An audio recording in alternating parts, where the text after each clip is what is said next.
Welcome to today's episode of the Group X podcast. I'm your host, Tony Zanardo. Today I'll be talking to Dan McDonogh, RPM legend. What a chat. This has got to be my favourite one yet. Dan takes us on a magical journey through his time in the industry. He has seen, done and experienced so much that I reckon we could have chatted for hours. Dan's wise words of wisdom are to be in the moment and teach every class as if it were your last. I know you'll love this one. Grab your favourite beverage and enjoy.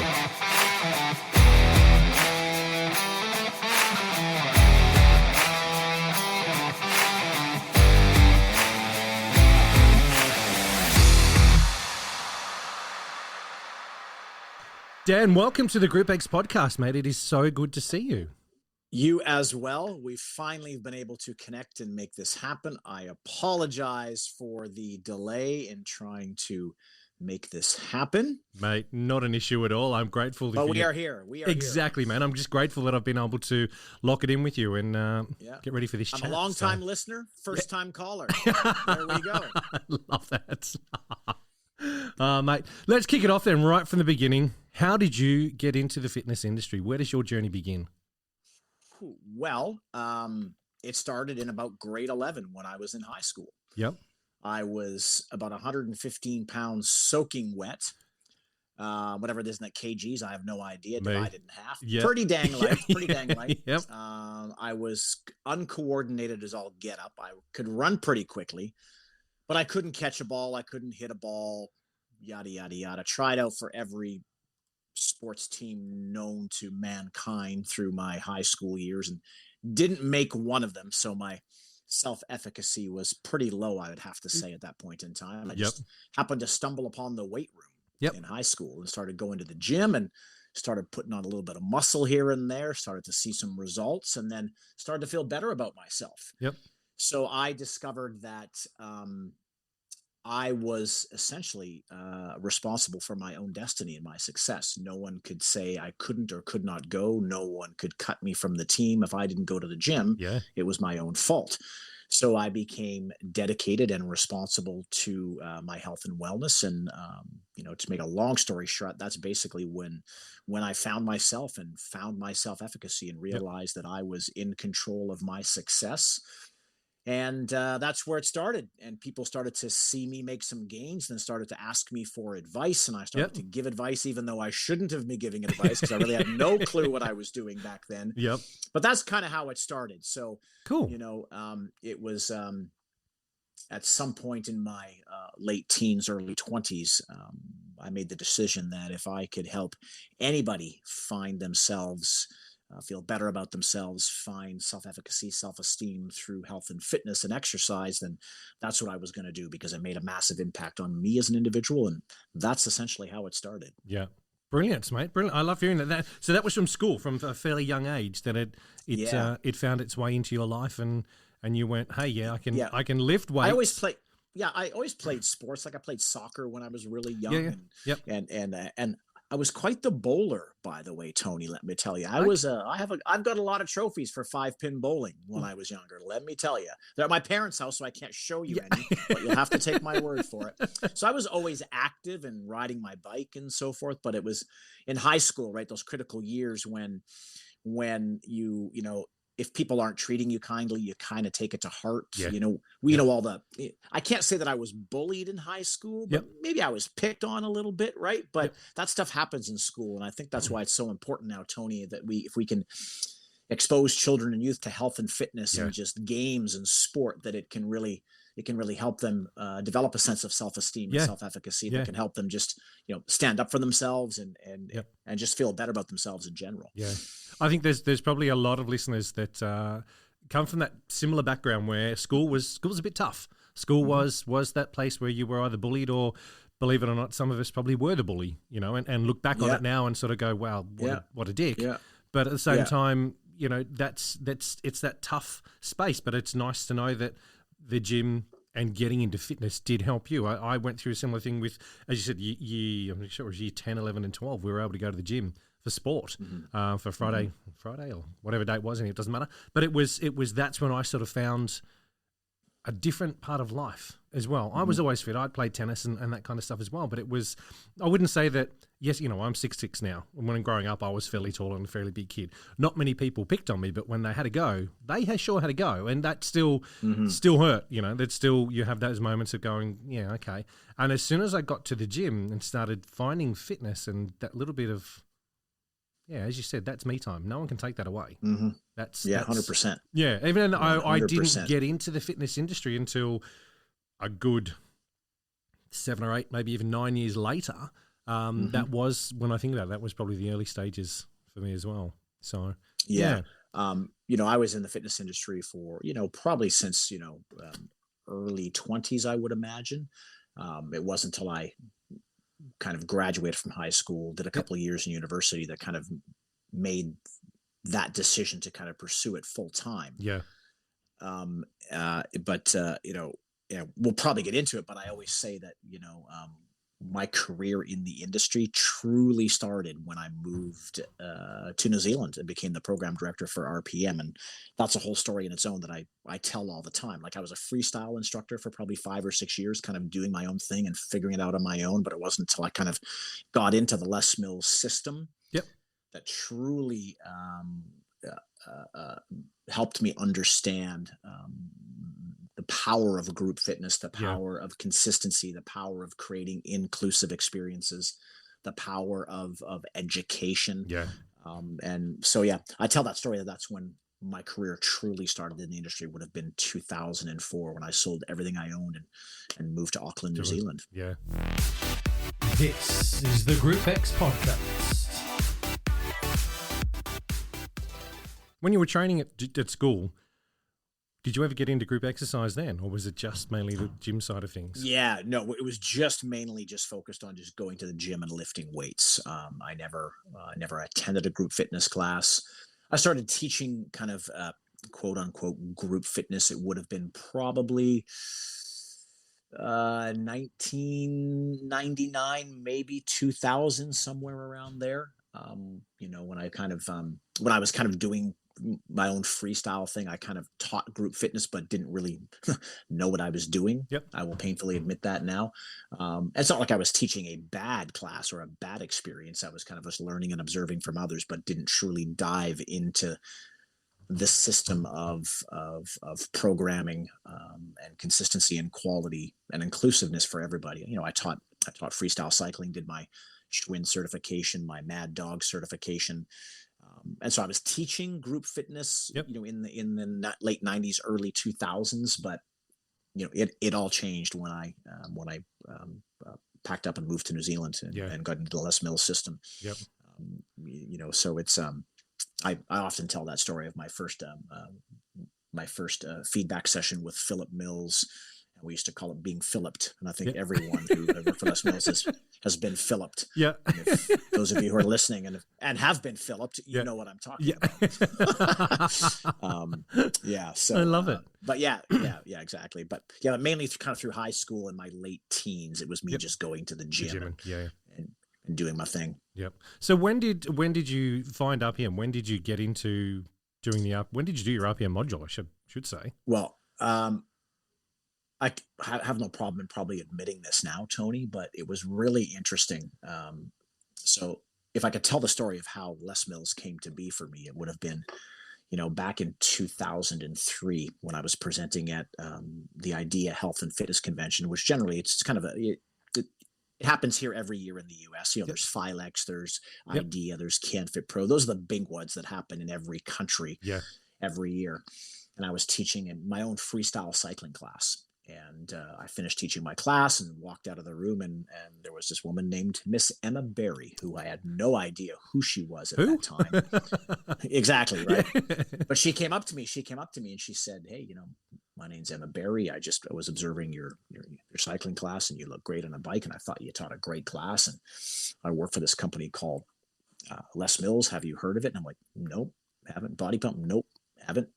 She goes, "Okay, well, you know, we have this indoor cycling program called RPM, and we're in search of a program director." And, you know, she basically said, "I think you should apply for the job." And I'm like, "Okay, where?" You know, I can't remember exactly how it transpired, but I'm like, you know, where is it based? And oh, Auckland, New Zealand. I'm like, well, I live in Calgary, Alberta, Canada, which Yeah. you know is pretty damn far from New Zealand.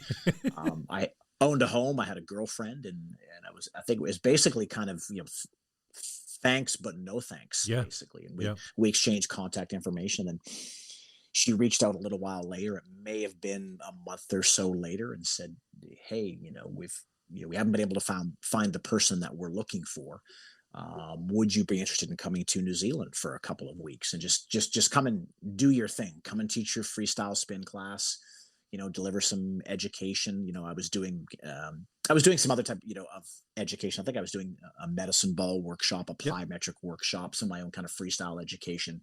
And she said, "Yeah, just come over, do your thing, and see what you think." I'm like, "All right, New Zealand for a couple of weeks, never been, heard it's beautiful." I went back home, talked to my girlfriend, and she's like, "Yeah, give it a go, see what happens." Right. Yep. So anyhow, I go to New Zealand, and this is where the Philip story comes in. Yep.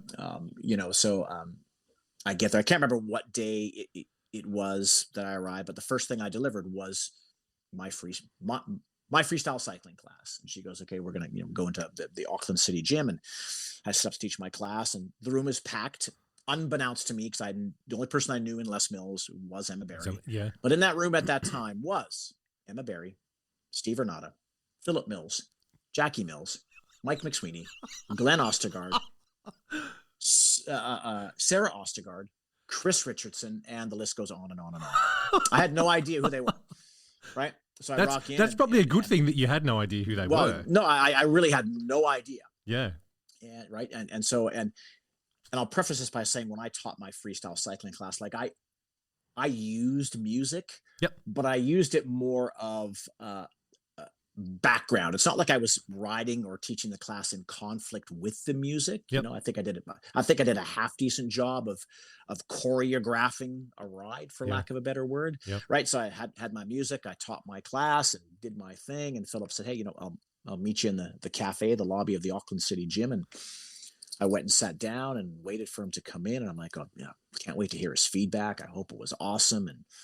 And Philip sits down, and he's got this thing that he does where he kind of crosses his arms and he crosses his legs, and he kind of drops his chin and turns his head and gives a bit of a smile. And I go, "Philip, so what'd you think?" And he goes, "Well, quite honestly, I'm trying to remember the exact quote, but it was something along the lines of, well, that's, honestly, it's one of the worst indoor cycling classes I've ever taken." Oh, shit. Right. And I was kind of like, saying to myself, well, get fucked. But, Yeah.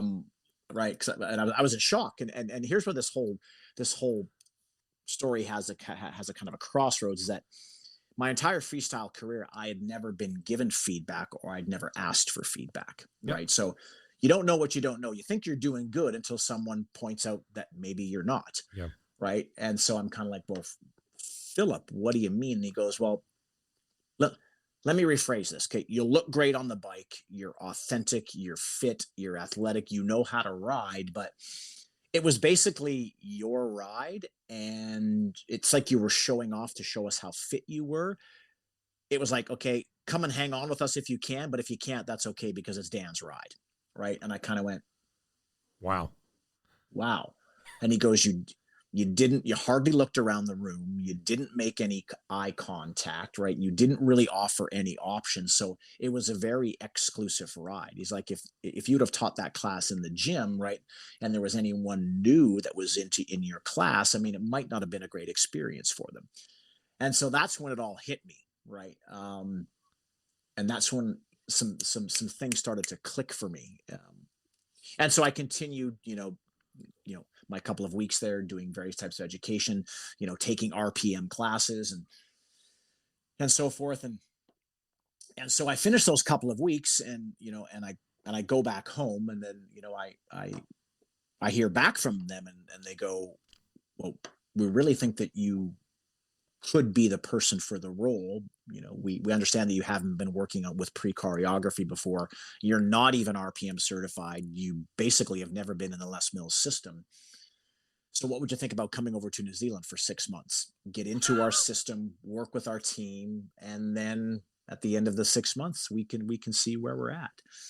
Went back home, talked to my girlfriend. I'm like, "Hey, I'm going, like, I used to, some people say I could ride a bike before I could walk, right? Like Yep. BMX was my thing when I was Yep. younger. One fun fact is, in 1986, I was in this BMX movie called Rad.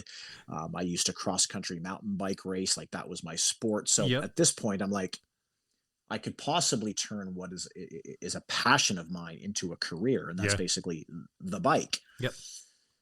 And so I accepted the opportunity. I went for 2 months on my own. My girlfriend at that time came for the middle 2 months. She went home, and then I stayed for the other 2 months. And over those course of those 6 months, I kind of went, this is it. Like I love this. I Yeah. love this whole concept of every 3 months creating a new release, listening to music, putting music on. It wasn't even an iPod back then. It was like a Yep. Walkman, whatever the heck you call it, right? So, Yep. put the music on and go Yeah. and ride my bike outside around Auckland, and putting imagery to music and choreography to music, and what song would we need to make someone want to climb? Yep. What songs, just like with the song we were listening to when we were chilling at the beginning, right? Yeah. Yep. And I kind of went, yeah, like I like this. And so at the end of that 6 months, Glenn and I filmed. I don't know if it was the final test or the final, like if they were going to offer me the job or not, was like Glenn and I filmed RPM 28 together. Wow. Right. Yeah. Right. And if I go back now and I watch RPM 28, I'm like, if I was to evaluate myself on my performance, I don't even know if I would have passed myself an initial module, to be honest with you. Right. But that's how you grow. And that's what Yes. this whole concept of video feedback and watching yourself to better yourself is so powerful. And so at the end of RPM 28, at the end of filming, they essentially said, hey, Dan, we would love to offer you the job as RPM program director, and you'll be working alongside Glenn, which I'm like, that's fantastic, because I barely know the Les Mills system, and Glenn's been in the system forever. So I think we'd be a fantastic team. Yeah. And so I was brought on as RPM director. He was RPM choreographer. He was also doing body pump at the time. So Glenn was doing quite a few things in the Les Mills system already. Yeah. And he's still kicking strong and doing great things with pump and RPM and sprint. So I'm really proud of the work that he continues to do. Actually, all of the program directors. Yep. And so, so I got offered the job, and I went home and said, hey, I want to move to New Zealand. She's like, my girlfriend, she's like, I don't want to go because my family's here. And I'm like, I cannot pass up this opportunity. And we parted ways. I sold everything I owned. I moved to New Zealand, and Wow. the rest is history. So to answer your question, Yeah. I basically went from zero to hero. Yeah. I did not even take an RPM module until after I was RPM program director. So I kind of did everything backwards. Yes. But that being said, I jumped into an RPM module as soon as I could when I moved to New Zealand, because I thought it was very important.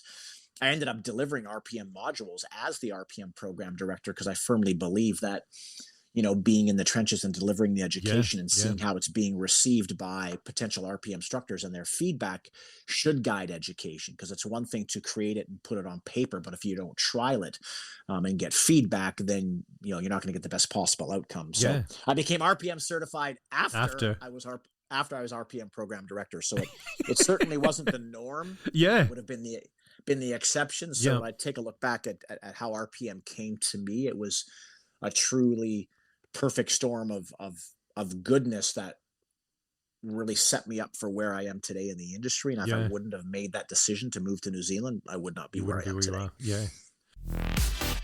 This is the Group X podcast.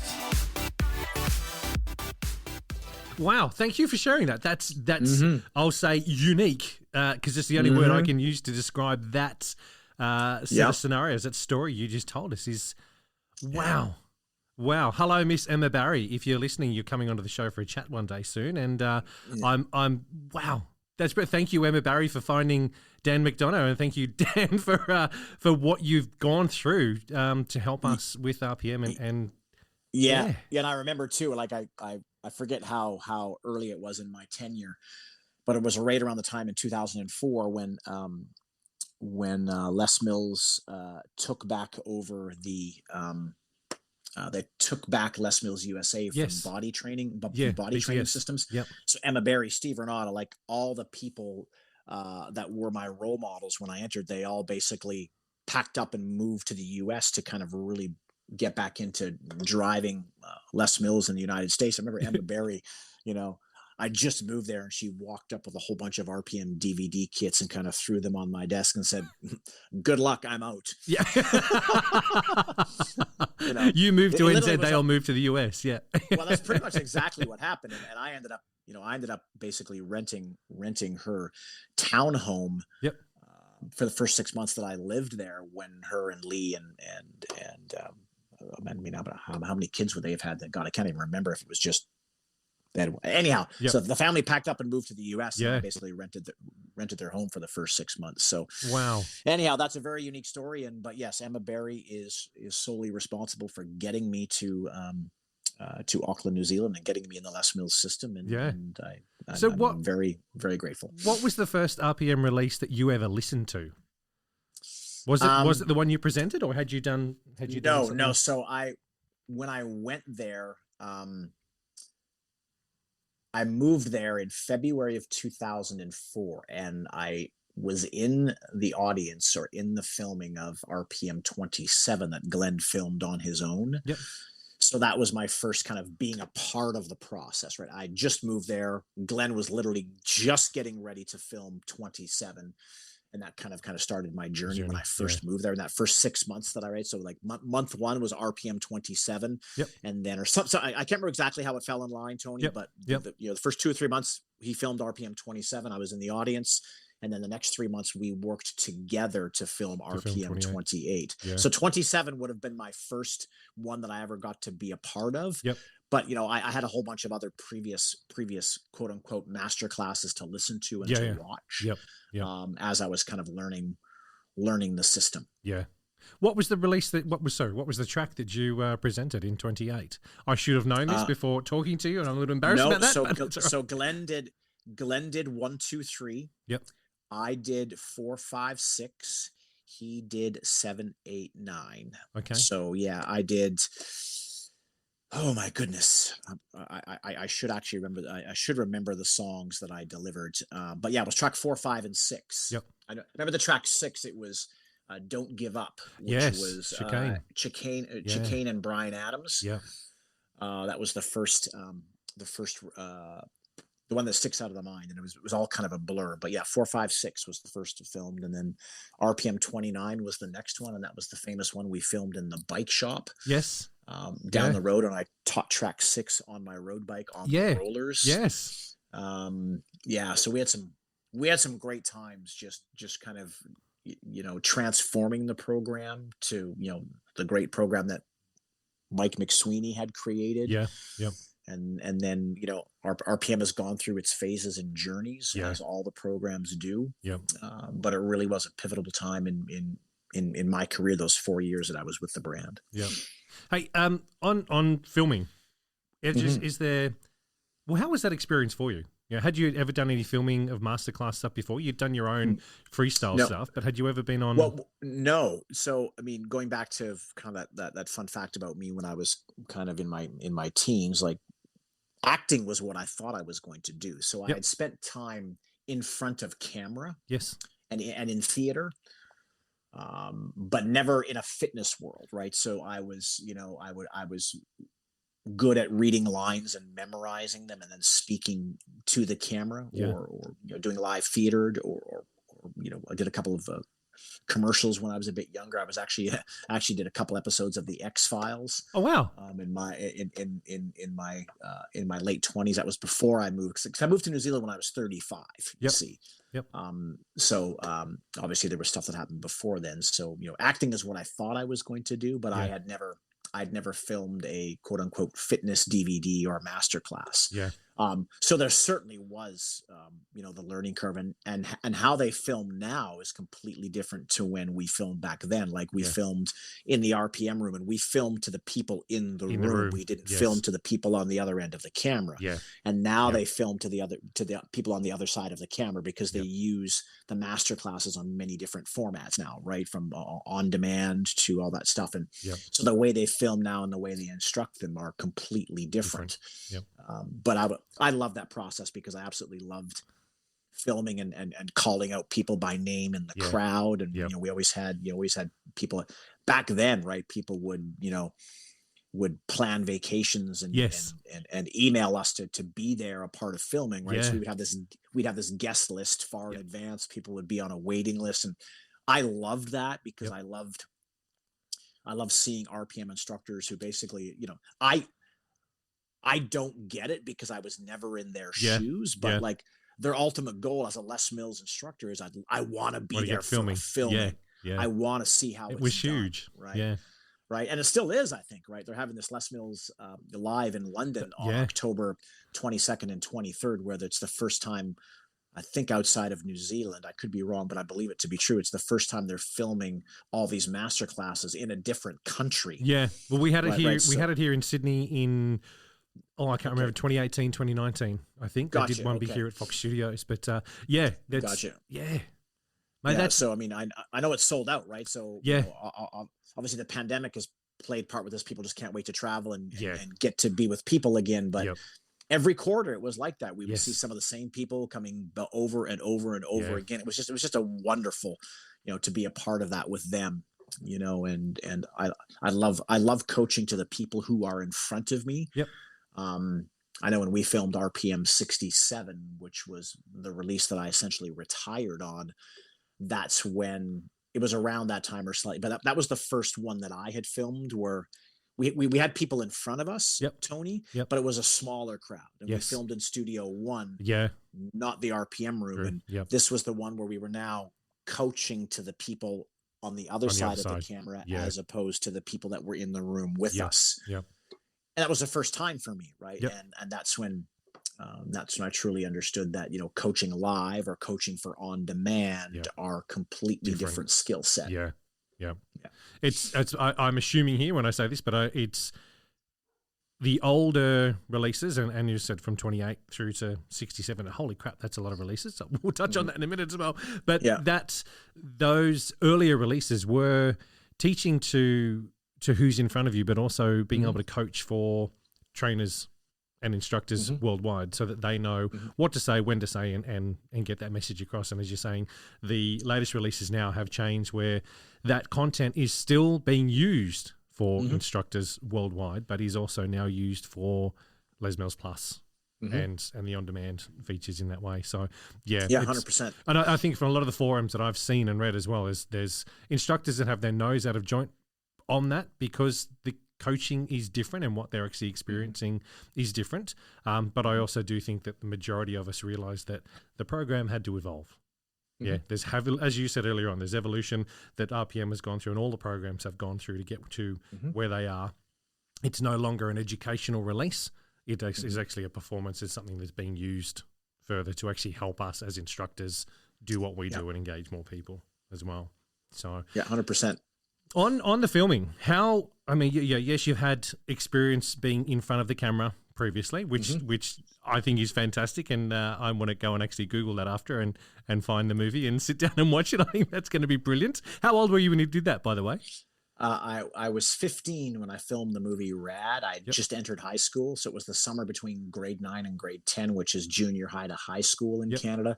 I was 15, but I looked about 12, and that's why they gave me the role. But yeah, I had a couple of small speaking scenes. I also rode my BMX bike in some of the background scenes and some of the when they had the BMX bike races. Yeah. Those scenes in the movie, I was one of the the riders, and they're just being a filler by riding my bike. Awesome. But it was pretty cool. Cool. I said I will get down and I'm going to jump on and find that somewhere to watch it. It's brilliant. Leading up to filming, how was that experience for you for Release 28? What did you have to go through in the lead up to filming, and can you give us a little bit of info on that. Yeah. I can't say the learning curve was easy. I had mentioned that Emma Berry dumped a whole bunch of previous releases on my desk and basically said, good luck, have fun. Right. So, I had 3 months essentially to kind of, get my shit in order to film, RPM, 28 with Glenn. And learning, and I'll admit this now, but, truly learning choreography and being able to feel music and go with it as opposed to fight it. It just wasn't something that came easy to me. Yep. So yeah, I mean, riding a bike and being authentic, that was never my challenge or my problem Yeah. or my coaching, right? Like, Yep. it was me being able to feel and use the music and have it and use it instead of fight it. And I remember this is, there was, this is bringing back some great memories, but I remember, Steve Renata had not left to go to the US yet. And, I got to know Steve pretty quickly, and he became a great friend and a mentor fairly quickly. I was struggling, right? I had a whole bunch of music and I was just trying to learn how to feel the music and ride to the music and not fight it. And I kind of said, Steve, I know you've done a ton of work with Body Pump. I said, I'm just struggling, right? I'm not like music and emotion, right? And being able to truly bring out the emotion of a song. I'm having problems with.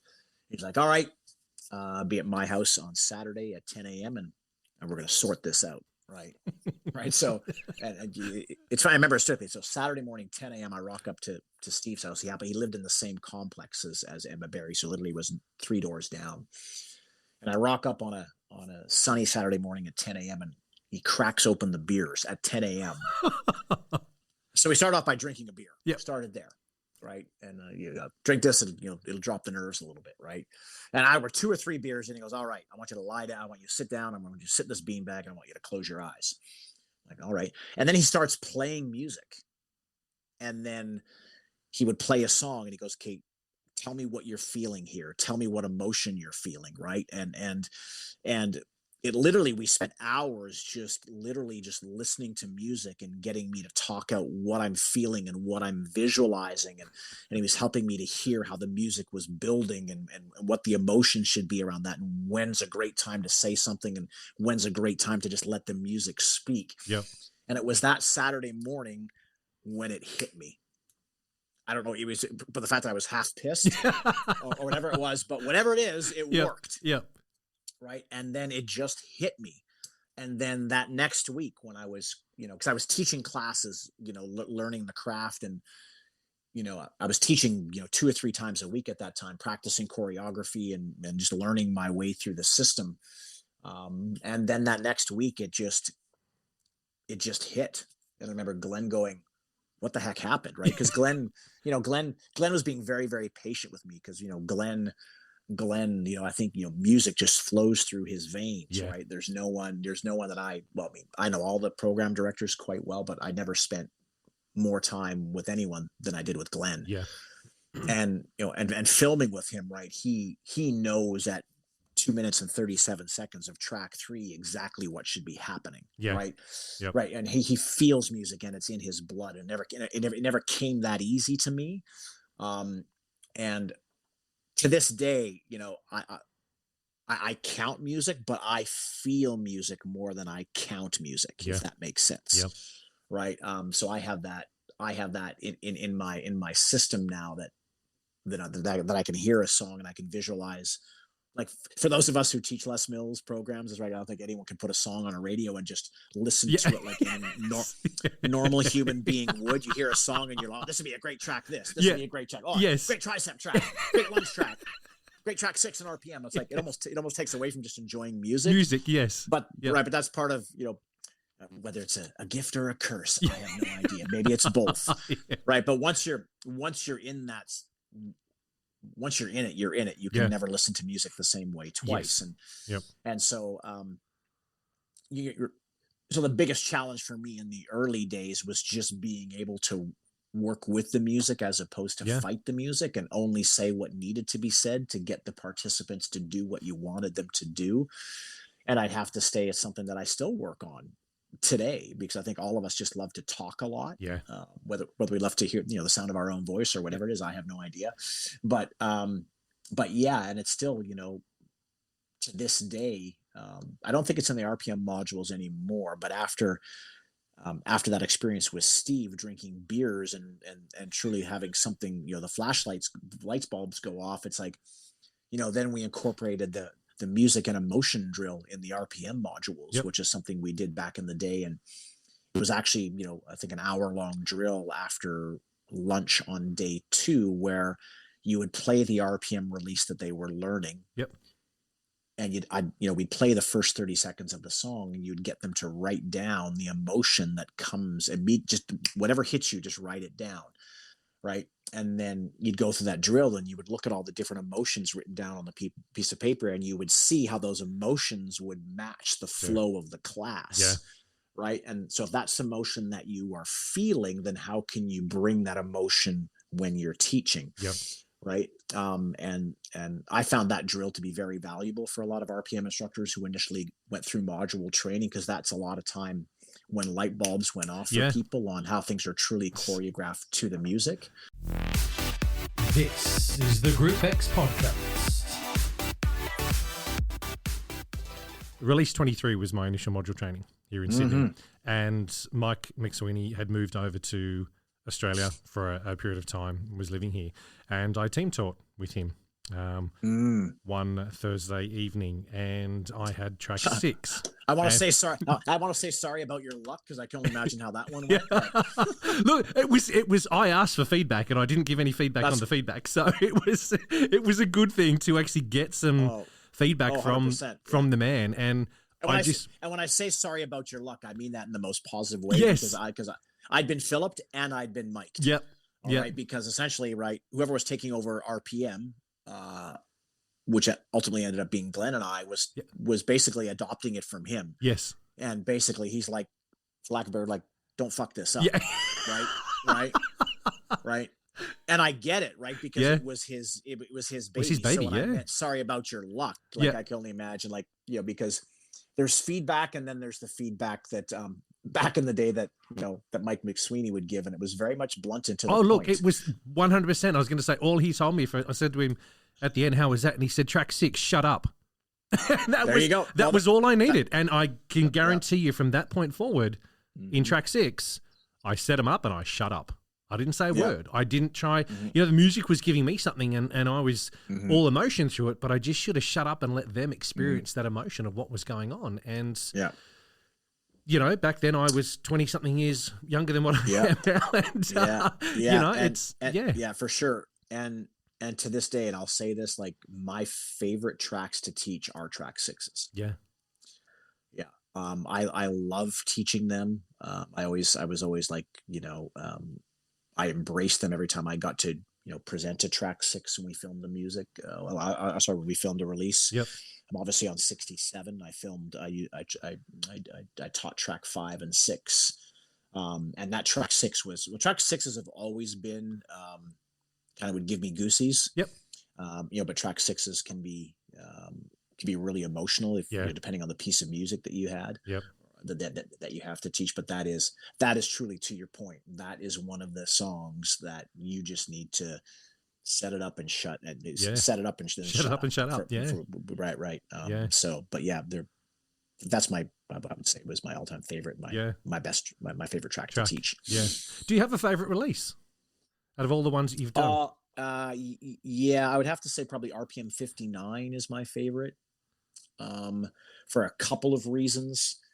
In terms, there's many releases where track 1 through track 8 or 9. I remember we used to have kind of 9 tracks before we'd have the stretch track and so forth. But when we were putting releases together, we always knew that you're never going to pick a release to satisfy everybody, right? Yeah. To every song that you pick, you're never going to make everybody happy, right? So it's like, okay, if we get 75 to 80% of this right, where everyone loves the music, then we're in a really good place, right? But it's just impossible to pick to have a piece of, to have a release where everyone's going to love every song. Yep.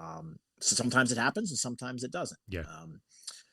But there was a few releases. Well, that was one of them where I think musically it was incredible. Yep. It was also where Glenn and Sarah and I wore the Rooster Racing kits. Yes. Right. So Rooster Racing is the not-for-profit bike group that I've had since 2007. And so when we proposed, using RPM 59 to, the education on that release was, using RPM to do charity events, like using Yes. RPM to raise money in your clubs for different charities. And so when they said, yeah, this is cool. So to film that release wearing the Rooster jersey on our back and looking out in the crowd and seeing Lee there and a whole bunch of other, Les Mills trainers and presenters and friends being in there, all wearing the Rooster jersey, that will always be very special to me. Yep. RPM 67 is a very close second. Yep. In the fact that I got to film with Lee Smith. Who? Yeah, exactly. Who? Right. Who? Hashtag wheels. Yep. And Top bloke. So A, it was my retirement release, and B, I got to film with Lee, and that was always something that once, I forget at what point in my Les Mills career when I was still living in Auckland that I came over to Sydney and I taught a master class with Lee, and I knew he had something special in him. Yep. It's interesting because him and I will kind of, give each other kudos, right? And Lee will tell the story that he knew of RPM and I forget exactly how it went, but he someone was playing or learning one of the releases I was on, and he kind of stopped in his tracks and kind of took a listen and took a look and listened to how I was coaching RPM and kind of went, oh, there's something going on there, right? So I'm not sure if he was already teaching RPM or that drove him to get RPM certified, but I think because I was a cyclist now teaching the program and bringing true authentic coaching to RPM back then. Not saying they don't have it now, but I guess what I'm saying is that at that time, I think that was the evolution at that time, right? Yeah. RPM had this great, amazing musical model, but then how could we make it more authentic? So we brought in, the layers of coaching. So we really focused in my tenure with RPM was how do we coach? Yep. How do we bring, I tried to a lot when I was filming to bring the outdoors in using visualizations in the track fives of chasing riders down. And so that part of RPM was about coaching and visualization and trying to bring the outside world in. And, and that was what it was at that time. I remember I was there when we did the partnership with Polar. I forget what RPM release that we did that we first started wearing Polar heart rate monitors and graphing the ride and putting that heart rate graph into the choreography notes. And so there was a lot of evolution that happened in those 4 years that I was there, heavily into the coaching model and then making it as authentic to a true interval program that we could. Lee tells the story that because of what we were doing then, that caught his attention and that got him more into the RPM world. Yeah. But the first time I taught with him, I knew there was something special about Lee, and I'll say it to this day. I don't think there's a better wordsmith coaching RPM than Lee, and I'll admit that any day of the week. I think, and I'll admit it, probably even better than myself. But he's just got a way of how he languages things and how which is amazing. And he'll always be an RPM legend because of not only his authenticity on the bike, but his ability to coach and bring you into the ride. Yep. Will forever be just legendary. Yeah. As you know, and I think our listeners know as well, I'm GM for Body Bike here in Australia, and I work alongside Lee quite a fair bit. We chat every day, at least 3 or 4 times a day. And you are right. That man has a way with words that, I'll come up with an idea or something like that, and he'll say a few things, and I just stop and go blank, and he's like, "Your mind's gone, hasn't it?" I'm like, "Yep, Yeah. Talk to you later, Yep. man." He just So has whether a he's way. talking about right, whether he's talking about the benefits of the body bike, Yeah. or Yeah. his espresso, his coffee, Yeah, like he has anything. a way of Yes. describing something in words that, to your point, just make you go, I want to listen to this man. Yes. Yeah. And and now I call him, and he's a true brother to me, and so that's why RPM 67 was special to me, because Awesome. I got to film with RPM, so I got to go out on that high note filming with me. Yeah. So, out of all the releases and all of the filming you've done, is there anything special that you did prior to filming to get in your zone? Is there something special that you did during that time? I think, anyone who's familiar with the filming process, right? The 10 days leading up to filming is just, masterclass feedback. So, and quite often, like literally, I can't even tell you how many times, the day before filming, we'd swap out a song, or we would change the choreography. Wow. It really was, right? It really was a last minute thing. And sometimes a song would become available a couple days before filming. Oh man, let's use it while we can. So that happened all the time. But for me, it was just listening to the music all the time, right? Like once we had the playlist solidified, it was always playing in the background when I was working, or when I was teaching, or when I was just at home chilling. Was listening to the music all the time, right? Where music is so, the music or the playlist is so ingrained in you that you don't even have to think anymore. You just know what you're doing when you hear the song, right? And I would always, the day before filming, I would always go out on my road bike listening to the playlist, because I always wanted to be able to, if I wanted, because I always tried to bring some imagery into filming. It was that, and I always tried to put in some sort of movie quote or song lyric. Yep. Right. That was my thing. Right. And, they don't do it now, but I would always put some sort of movie quote, right? Like, I'm coming at you like a spider monkey jacked up on Mountain Dew, right? So I would throw that stuff in there. Yep. Right. And so I would generally ride my bike outside with the playlist to kind of visualize, how can I bring the outdoor world into that ride? How would I coach this song? And so that was kind of the way I did things. Yep. Just continuously listen to the music. Day before, get on my road bike, listen to the music while I'm biking to kind of solidify what I wanted to say when. Yeah. But yeah, that was kind of the ritual that I had. Yep. Day before, shave the legs. Yep. Blah blah blah blah blah blah blah. Yep. But yeah. Favorite pair of socks, favorite pair of undies, favorite piece of jewelry, something like that. That was your lucky kit. Did you have anything like that? Yeah. So at that time, I always wore for a lot of time, I wore my Livestrong bracelet. Yes. Back in the day. Yep. For many reasons. That was one thing that I had on my wrist a lot of the time. Yep.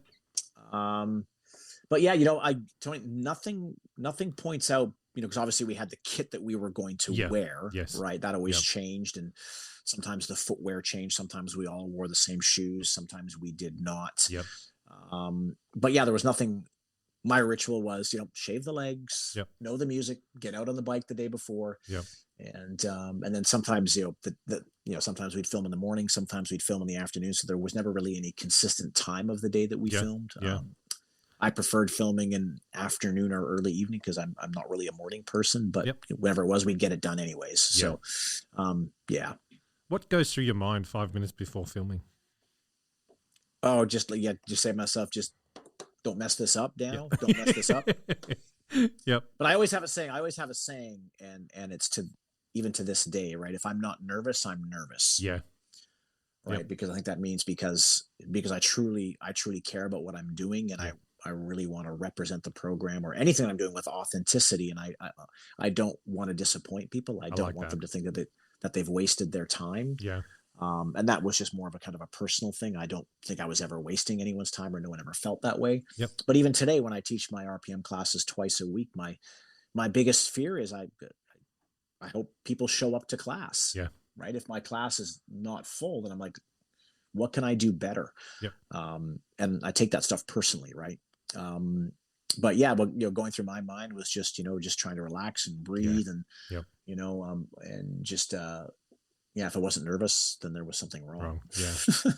You mentioned that you also did initial module training. Was that in New Zealand? As in you were conducting the training? Actually, no. So I started doing, if I remember correctly, I shadowed and to several RPM initial module trainings. I think I went along for the ride with Chris Richardson a couple times because, as you know, Chris Richardson is just a legend. Yep. So at that time when we were rewriting the RPM module training, kind of inserting the new coaching model, the 3 layers of coaching, I was basically just watching and attending modules as a participant as we were rewriting the manual. Yep. I think the first one I ever taught was actually in the US. Okay. First RPM, which I taught several of them in the US. Yep. Because in 2008, I moved to the US and was based out of the Les Mills West Coast office, and I was still program director then, and kind of going back and forth between San Francisco and New Zealand. And that, at that time, it kind of became the transition of I don't want to say my exit, but that was kind of there because, I'd met my now wife, Amanda, right? She was a Les Mills master trainer in the US. I was living in New Zealand. We met at one of our summits and we became friends, but then we started dating from Seattle, Washington and Auckland, New Zealand. Yeah. Bit of a challenge. Long distance dating. Right. So that drained my bank account quite quickly over the course of a year or so. And then when they opened up the Les Mills West Coast office, Amanda and I were like, well, what's the next step? Or, like, well, it's probably a lot easier for me to move to the US than it is for you to come to New Zealand because you need to get a work visa and all that type of stuff. Right. It was a lot easier so I ended up, transferring with Les Mills to the US, got a work visa in the US that was sponsored by Les Mills. My wife, Amanda, took a role as a club coach. So we were working together out of the West Coast office. Yep. And I was going, back and forth kind of, I think, every other filming at that time. And, at that time, my role now was to try and grow RPM in the United States. And it wasn't a very easy task. Yep. So I was delivering modules, going to all the quarterlies, doing master classes in clubs to try and spread the RPM love. And I think we made a good dent. Yep. And then on the back end of, I think it was October of 2008, if I remember correctly, an opportunity came along for me to join TRX for the next phase of my career. Yeah. And so I was very much like RPM. I joined TRX at a very early stage in their career where I basically was responsible for taking the suspension trainer and democratizing it for the group fitness world. So I took everything I learned about creating inclusive programming and bringing it to TRX. And that was kind of the next phase of my career. So 4 years at Les Mills, that's where my career truly started. Yeah. Moved on to TRX, spent an amazing 6 years there. Yep. Taking one tool and democratizing that for the entire planet, Took everything I learned, about education and module training and put that into creating education for TRX. And, spent 6 years there and then went to go work for Under Armour for 5 years, which was amazing in its own right, completely different, but somewhat similar. And now here we are now. This is the Group X podcast.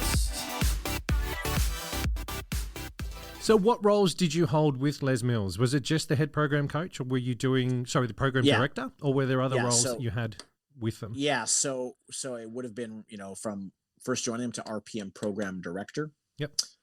Right. And then when I moved to the US, I continued for a short while to be the RPM program director. And then I became RPM head coach.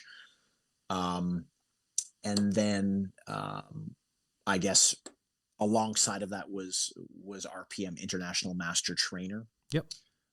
Right. So I still did a handful of DVDs after I was no longer the RPM program director. Yep. Right. So RPM 59, I was not a program director. RPM 67, I was not program director. Yep. I can't remember exactly what release was my last one where it would say on the choreography notes RPM program director. Yep. I think I'd have to go back and look. It would have been mid 40s, somewhere around there, Tony, I think. Yep. Because I think I did RPM 39, then RPM 40, and then I think I did 43, 45, 47, 49. I may have done one or two in the 50s.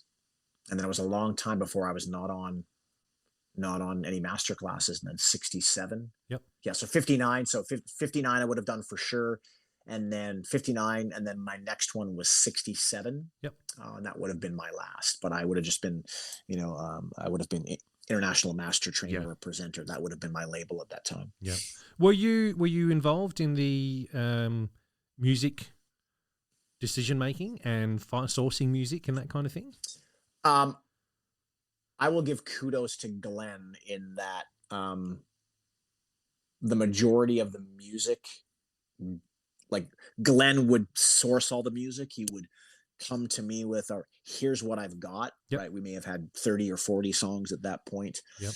And we'd listen together but I'll give kudos to where kudos is due. Yeah. Glenn is amazing at selecting music. Yep. And I think that's why, him and I worked really well together in that stage of RPM, right? It was transitioning into this new coaching model, because we basically had changed RPM. And so my responsibility or role at that time is I traveled a ton in that year, in that 04 to 08, like we'd film a release, I'd hit the road. We'd film a release, I'd hit the road. So my responsibility was because Glenn was doing pump, right? He couldn't travel as much because I had one program. I had RPM, he had pump on RPM. So I had the ability to travel more than he did. Yep. So I would travel all over the globe, basically launching what was the new RPM. Right. The coaching model, the authenticity, the visualization. So all the agencies around the world would bring me in to basically say, here what RPM is now. So I spent a ton of time on the road. Yep. Where Glenn would kind of stay back, selecting. Not that I didn't listen to music, because I listened to a lot of music. Yep. Quite often say, Glenn, I found this song. I think it'd be a great track 6. And so don't give up by Chicane on RPM 28 was one of the first ones that I brought to him. And they kind of went, this is a cool song. Yeah. But he definitely had a much better knack for music than I did, especially early on when I was in my tenure as program director. Yep. And I think now most of the programs, they have teams of people. Yes. Back in that day it was the program director and like that was it. Yeah. Right. But there wasn't much involvement from lots of people. Okay. I know now they've got teams of presenters, teams of people selecting music. So it's a lot different now than it was back when I was there. Yeah. Yeah. Yep. Did you enjoy the trainer side of what you were doing in the US when you were presenting modules? Loved it. I mean, to this day, education is my thing. Yeah. I love education. I love being in front of people. And essentially now I'll say education is kind of my purpose now is if I can help any instructor or fit pro of any age, if I can help them enhance their career, then I will. I love that stuff. Right. So, I absolutely love delivering RPM modules. I absolutely love master classes. I actually taught literally yesterday in North Carolina. I taught a best of RPM class with another RPM instructor, and I love that stuff. Right, I love. Maybe I'm a bit biased, but I do think RPM is one of the best indoor cycling programs on the planet. But I'm in the system, right? And it's like I've drank the Kool-Aid. You don't have to convince me. It's just because when you've got that and everyone who's an RPM instructor who may be listening to this, it's like when I often will pick 9 different songs from 9 different releases when I teach class, right? I very rarely ever teach a release in its entirety. Yeah, always the same. I may do a front half or a back half. Yep. But I just love putting together, for me and my personality, what I believe to be a perfect playlist. Yeah. And I'll spend hours still doing that. Yep. Right. So I love, when I teach a master class and members love it and they're in it and, they're doing the work and there's a smile on their face. And I love that. Right. I love it. Not, not because there's ego behind that, but because I think people can realize when I teach, like there's true passion and purpose when I'm teaching. I'm not just teaching a class. I'm trying to deliver an experience that transform people out of their day into this world of 50 to 55 minutes where nothing else matters. Nothing else matters.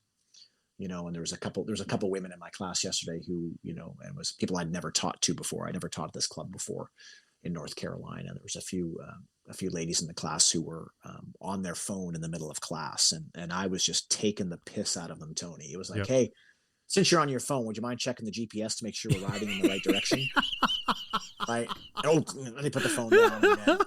And then this other girl was on her phone. And I said, I said, hey, if you're tweeting or making a post, I can pose for a picture and you can tell people how handsome I am if you want, right. But, I'll call them out and make them kind of go, and then I'll be like, it's like, what are they doing on their phones anyway? It's like, come on, how can you, and I always, and I'll always say, hey, unless, joking, like, unless it's, unless you have someone on the other end of the phone and, like if your partner is about to give birth, then I get it. But if that's supposed to happen, you shouldn't be here anyways. Yes. And I get it. Like, you get it. There's extraneous circumstances that people want to come to the workout, but maybe they're waiting to take a call. Yep, Or there's, understand that. I get it. But for the most part, that's not happening. Right? Yeah. People are in the room on their phones, whatever they're doing. And then what happens? Oh, hey, that class wasn't hard enough. That class average. Well, that's because you weren't in it. Yeah. Like, give me a break. Right. Yeah. But yeah, so I think I love teaching because I love to deliver an experience. Yep. Yeah. So are you still doing training stuff for Les Mills at the moment, or have you stepped away from that altogether? No, I haven't done any Les Mills initial module trainings. Basically when I did 67, I retired. You retired from, yep. I delivered for the first time in a long, well, I shouldn't say that. So, up at CanFit Pro in Canada, they would bring me in to do, the best of RPM. Right. So I still do those at conferences sometimes. If it's, for the new release, they leave that for, the trainers, that's their job is to release the new release. Yep. So I would but this past August, I actually released RPM. The RPM 95 was the first release I have had to learn new choreography. Yep. For the first, and it was funny because I hadn't, for the most part, when I'm creating my playlists, I mean, I may have to go back for the odd song and look at the choreography from RPM 37 and go, what do we do there again? Yeah. Okay, I got it. But I've listened to that older music so often, I don't even need to look at the choreography, right? And I'm sure those of you who, are the same boat, right? But when the new release comes out, I was like, oh, like I hadn't watched a master class since 67. Yeah. Wow. Right. I hadn't learned choreography, how different was it for you then?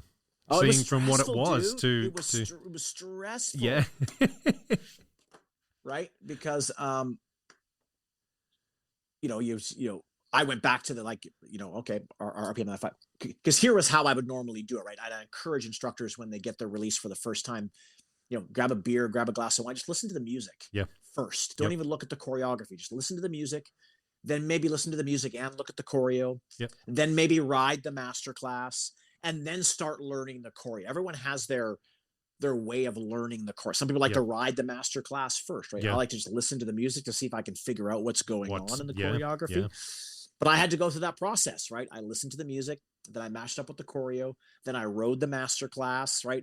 And then I practiced at home on my body bike and practiced, and then.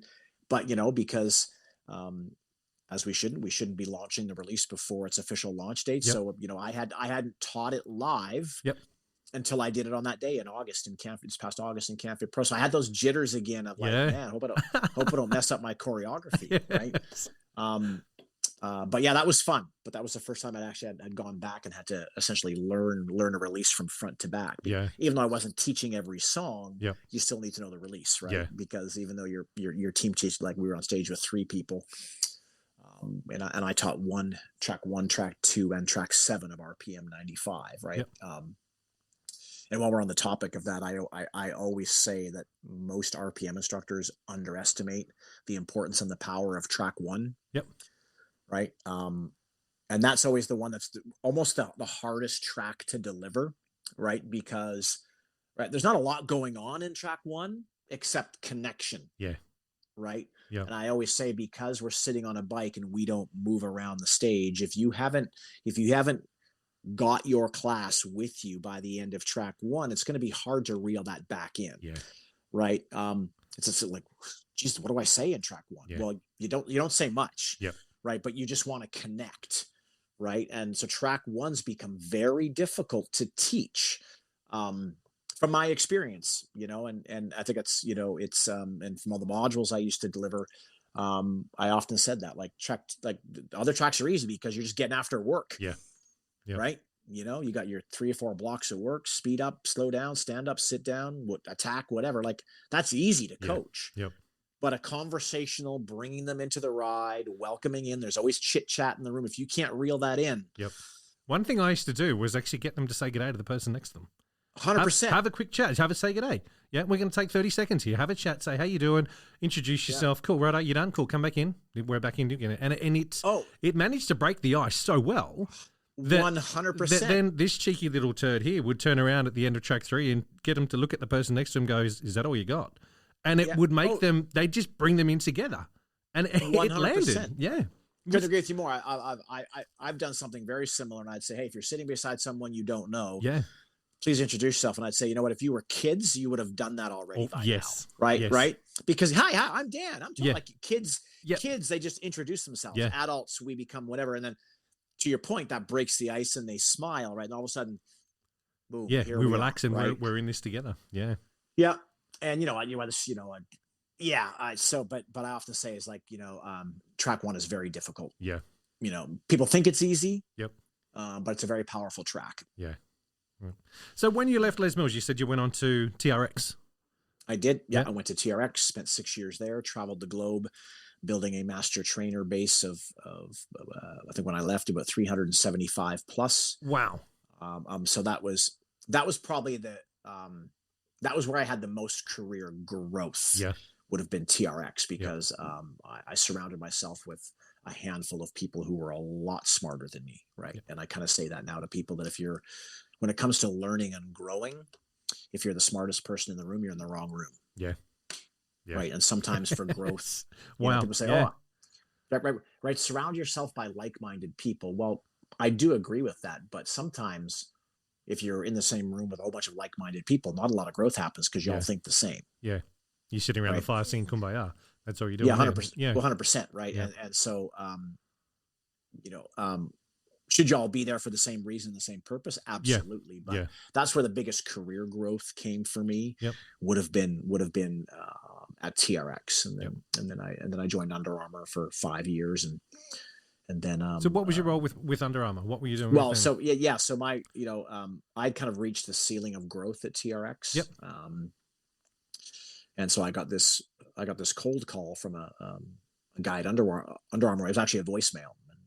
He said, hi, this is so-and-so from Under Armour, and we've got this role. And the way the voicemail came across, I thought it was like, almost like, we'd love you to be an RPM I'm an Under Armour ambassador. Yeah. Like wear our clothes. Right. Yep. So at that point at TRX, I think I'd like to say I was fairly recognizable in the fitness industry from Les Mills and TRX. I would travel the globe quite a bit. I did a lot of conferences. I'm like, oh, maybe they want me to wear their stuff. That's cool. Yep. But so I called him back. It's like, oh, no, we're looking. At that point, Under Armour had just acquired.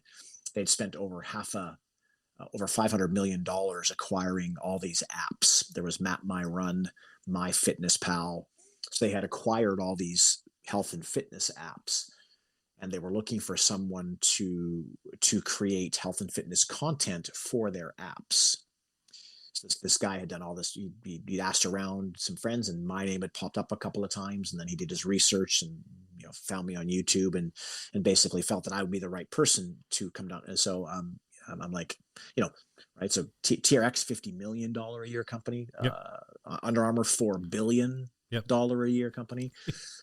So that's what I was hired to. I was I was kind of brought on the athlete performance team. So I did a whole bunch of things for that brand. I did athlete performance. So when athletes would come to our campus, I would train them. Yep.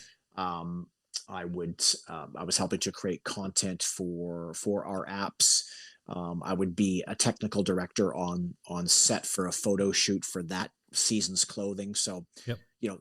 For instance, right, I did a couple of photo shoots with Steph Curry. Yep. Right. So I would be on set, and if Steph Curry was performing a kettlebell swing, for example, I would be the person making sure he was doing it correctly. So Yeah. I'd also work with brand marketing to create the storyboard. Yes. So they would come to me and say, hey, what exercises should this athlete do wearing this clothing? Wow. Ultimately, it was about, the end goal was to sell the clothing, right? Yeah. Not sell the fitness content, Yeah. but they wanted it to be authentic. Yeah. I dabbled in sports marketing. So I built our Under Armour training team. So those were all of our sponsored fitness professionals that we brought on board. So, we had Todd Durkin. We had a whole bunch of, and these are kind of, personal trainers and group fitness instructors, kind of fairly well known in the US. I think Todd Durkin's kind of known all over the globe, but when we built a team of sponsored fitness pros, I was responsible for kind of signing them and finding the right authenticators. And then it would have been September, October, maybe November of 2019. An opportunity came up to take a role with Good Life Fitness in Canada. Yes.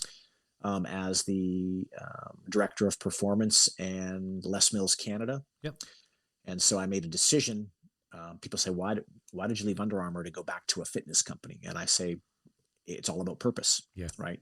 Because at the end of the day, Under Armour is a big company, but at the end of the day, they're just trying to sell clothing and shoes. Yep. Right. They're not creating content and experiences to make people move better or feel better. That wasn't the business that they were in. Yep. Right. So that part of me was missing. So the education, mentoring instructors, delivering, like I was still teaching classes, but it wasn't a part of my full-time job. Yeah. And so this perfect storm happened where my wife was pregnant. We were going to expect our first child. I'm like, we're going to move to Canada. My son will be born in Canada. He'll get dual citizenship. I'm back in the group fitness world. Yep. I was on the job for literally a week when the pandemic hit. So that's my pandemic story. So we never relocated to Canada. I did my job remotely for almost 2.5 years. Yeah.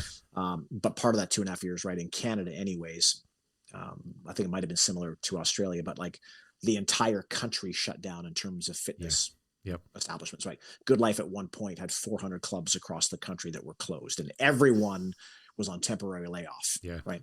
So I just started a new job. I've got a pregnant wife, and essentially now I'm unemployed 6 weeks later. I'm like, what man. Yep. So anyhow, and then I was brought back on kind of part-time to kind of help build Good Life's digital strategy so we could serve our members who couldn't come into our clubs. Yep. Now I built a digital instructor team to help deliver our Zoom workouts, our Instagram live workouts. And then I went back to kind of part-time to then back to full-time. And then, so for whatever reason, we never ended up relocating, and because of, kind of family reasons, we ultimately decided to stay here in the US. Yeah. My tenure at Good Life ended on July 6th of this year. Yep. And then most recently I took a role with a chain of clubs here based in Texas and North Carolina called Fitness Connection. Yep. They've got 42 clubs based in Texas and North Carolina. And so I'm the director of group fitness for that brand. Yep. And I work alongside kind of 3 regional group fitness managers. And so I'm helping them kind of, work on what's their next strategy as they evolve out of the COVID last couple of years. And so I thankfully I was able to find another job in the industry that has allowed me to fulfill my purpose, which is break down barriers, create opportunities, help mentor instructors to become better versions of themselves, and taking all the mistakes that I've made in my 23 years in this industry and learn and grow from it. Right. Yeah. So. You've just answered one of the other questions I was going to ask you is what's your why? You've just nailed Yeah. it. You've nailed it. And the last 5-10 minutes, I've heard that come through solidly around why you do what you do and why you've always done what you've done, which is brilliant. Yeah, that's my why, right? We know why I entered the industry, and then I would have been. I'll say this, many times. Like I was very, very ego driven before I moved into the Les Mills world. Yeah. Right. And I think this industry is very interesting, Tony, in that there's a fine line between arrogance and confidence in this industry. Oh, yes. And you have to have confidence in order to be able. I do believe to inspire others to be their best. Right. Yeah. There has to be this level of confidence when you step on that stage, and whether you grab the body pump bar or you clip into your pedals on your body bike, people can sense confidence, right? Yep. And when you exude confidence, people will tend to follow and listen more. Yeah. And so I always kind of say that, that's what I've learned over the course of the industry, the career, is that, you want to be confident. You don't want to be arrogant. Yeah. Right. And there's a big difference, but I was very ego driven earlier on in my career. And now, the more I know, the more I don't know. Yeah. Right? I'm more curious than I ever have. Yeah. I'm more open-minded than I've ever been, because there's no one way to do things. Yep. That's just, I've learned that simply by making all of those mistakes over the course of my career. Yeah. So what does the future hold for you? I know you've started a new role just recently. Yeah. What are you, have you got stuff in the future that you're planning? Yeah. So, I'm uprooting my family from Portland, Oregon to Dallas, Texas, where, the moving truck is coming on October 21st. So time is ticking. Yep. And so, we've got a new adventure, coming our way. We've got a 2-year-old. And so, Texas is the last place I thought we would ever live. Yep. But we've got an opportunity. And sometimes, especially now in the fitness industry, right, there's, I think the industry, I think we know the industry is still rebuilding, Tony. And there's not as many roles in leadership or senior leadership in the fitness industry right now. Right. So it was one of these things where I'm going where the work is, and we're treating it as a family adventure. It was still important to me that I'm able to present at fitness conferences around the globe, and they're more than happy to support that. But I'm all in right now. I think one thing that people will know about me from the brands I've worked for is that when I'm all in, I'm all in. Right. So I've been very, very fortunate to work for, 4 major global brands that are very recognizable: Les Mills, TRX, Under Armour, Good Life Fitness. And now, Fitness Connection is only in 2 states here in the US. So some people know about them, some people don't. But I like that, right? They're doubling their goals to double the amount of clubs they have in the next 3 to 5 years. So I want to be a part of driving that for them. Other areas of interest that I'm kind of dabbling in right now is the metaverse. I think, we know that people are experiencing group fitness in the metaverse. I know Body Combat is on the Oculus right now. So I've got a partner where we've got a startup. It's called Meta Coach, and we're still building out the concept now, but it's how can we do what I love to do, which is help enhance coaches. How can we do that in the metaverse? So how can we deliver education in the metaverse, not fitness experiences, but how can we democratize coaching and have no limits and no boundaries around the globe? So we know the metaverse is being invested in heavily. And to our knowledge, there is no one doing this yet in the metaverse. There's lots of stuff happening in the metaverse, right? But being able to, put on the Oculus and connect with a group of people wearing the Oculus in clubs around the world. So I do believe my goal would be, how can we use the metaverse to educate instructors? How can we, educate the masses in that metaverse? So that's something that we're kind of dabbling and playing in. So it's still very much in its infancy. Yep. But I do believe there's massive potential in that area. This is the Group X podcast.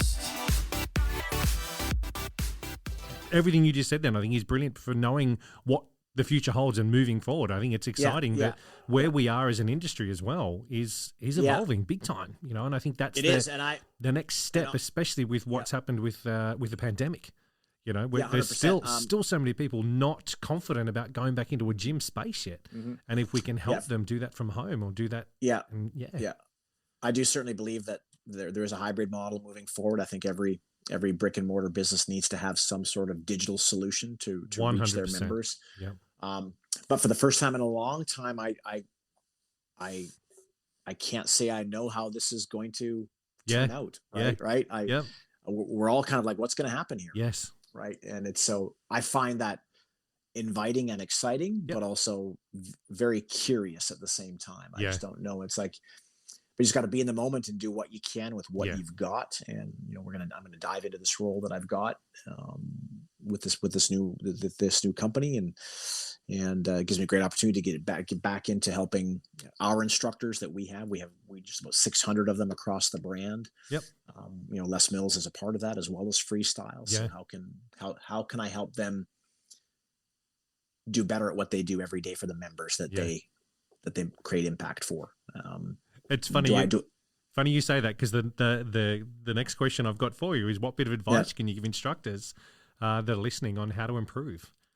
Yeah, I think I've said this throughout our whole time today, Tony, is that you've got to ask for feedback. Yep. You've got to want it. You've got to reach out for it and take it whenever you can get it. And I know it's old school, but if you've never videotaped yourself Yeah, in any way, shape, or form, whether you're delivering education, whether you're teaching a class, videotape yourself, because you'll be quite surprised at what you see yourself doing or saying. yeah, And anytime you can have a fellow instructor come take your class, ask them for feedback. I've got I've said this a few times. The only way I get better is to assume I did it wrong the last time. yeah. Wow. Right? Yes. Don't go, here's all the things I did right. What could I have done better? Yeah. And maybe it's just one thing. I'm sure you could teach a great class and your members would say that was amazing, but there's one thing you could have done differently. Yeah. There's one thing that you could have done better. Yeah. So instead of saying, here's what I did well, what can I do better the Yeah. next time? And if you have that attitude, greatness will come from that. Yep. And I always say, it's I always say this, right? So, be in the moment, teach every class as if it were your last. And I bring this up now because how many of us before the pandemic hit, I know exactly what this was, right? Because I taught on a Tuesday. I was teaching at 24 Hour Fitness. I taught my Tuesday RPM class. I normally taught Tuesdays and Thursdays. Taught Tuesday, traveled the Thursday to fly to Canada for my onboarding for my new job with Good Life. That was on a Friday, Thursday, Friday, Saturday.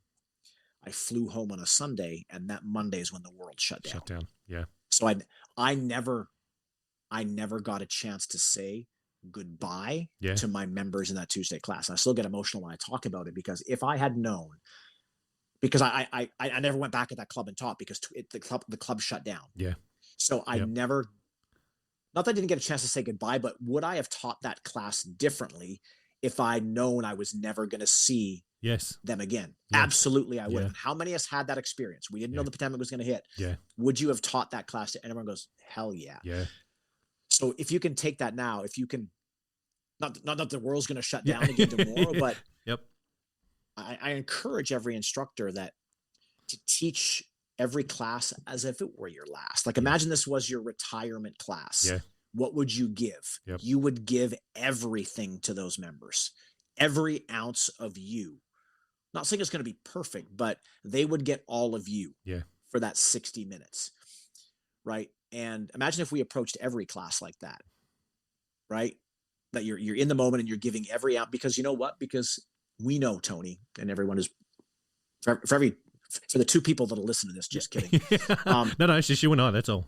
Just you and I, right? But it's like, the one thing I love about group fitness is that there's all this impact that we create that we never know about. Yeah.